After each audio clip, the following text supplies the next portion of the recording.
Welcome to பென்ட்ரை study. இன்றைக்கி நம்ம வரப்போகிற டிஎன்யூஎஸ்ஆர்பி டெக்னிக்கல் சப் இன்ஸ்பெக்டர் பற்றி தாங்க பேச போகிறோம். ரொம்ப நாளாக வெயிட் பண்ணிட்டு இருந்த அந்த டெக்னிக்கல் சப் இன்ஸ்பெக்டர் வரப்போகுதுன்றத அந்த ஆனுவல் பிளானர்லேருந்து நம்ம தெரிஞ்சுக்கிட்டோம். ப்ரிப்பரேஷனை ஸ்டார்ட் பண்ணுங்கள்.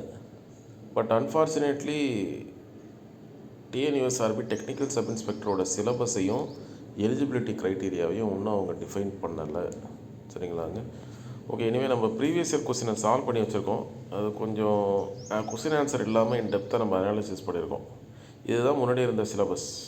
இது இப்போ இருக்குதான்றது கொஸ்டின் மார்க் தான். சரி, பார்ப்போம் என்ன பண்ண போகிறாங்கன்னு தெரியல. இதுதான் ப்ரீவியஸ் கொஸ்டின். இந்த ஃபார்முலா ஷீட் இப்போ போன வருஷம் இல்லை, இதுக்கு முன்னாடி நடந்த கொஸ்டின் பேப்பர் எடுத்து சால்வ் பண்ணதில் யூனிட் வைஸ் என்னென்ன ஃபார்முலாலாம் கேட்டிருக்காங்கிறத நான் இங்கே கம்பைல் பண்ணி வச்சுருக்கேன். சரிங்களா? அதுக்கப்புறம் நீங்கள் பார்த்தீங்கன்னா தெரியும், ஜஸ்ட் ஆன்சர் மட்டும் இல்லாமல் அது ஒரு எக்ஸ்ப்ளனேஷன் மாதிரி கொடுத்துருக்கோம். இது பியூர்லி இசிஇ பேப்பர் தான். But now lot of changes இருக்கலாம். ஏன்னா artificial intelligence, information technology, computer science, ECE அதெல்லாம் எலிஜிபிலிட்டியில் இருக்கிறதுனால கண்டிப்பாக அந்த சிலபஸையும் அவங்க ஃபோக்கஸ் பண்ணுவாங்க. சரிங்களா? பட் இனிமேல் பேட்டர்ன் அவங்க சொல்லிட்டாங்க.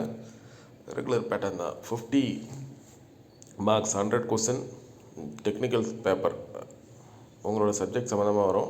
60 கொஸ்டின்ஸ் ஜென்ரல் நாலேஜ். அது இது பண்ணிங்கன்னா வைவா, அவ்வளோதான் போஸ்டிங். சரிங்களா? அது நீங்கள் பார்த்துக்கோங்க. இதை தவிர்த்து நம்ம டிஎன்பிஎஸ்சி ப்ரீவியஸ் இயர் கொஸ்டினும் நம்ம ப்ரொவைட் பண்ணுறோம். சரிங்களா? அது பார்த்துக்கோங்க. அதே மாதிரி ஜென்ரல் ஸ்டடீஸ்க்கு டிஎன்யூஎஸ்ஆர்பியில் நடத்தப்பட்ட நார்மல் சப் இன்ஸ்பெக்டர், கான்ஸ்டபுள் அந்த கொஸ்டின்ஸ்லாம் ஒரு கம்பைலேஷன் இருக்குது. இதை நீங்கள் ஜென்ரல் ஸ்டடீஸ்க்கு பயன்படுத்திக்கலாம். அந்த 60 கொஸ்டினுக்கு பார்த்துக்கோங்க.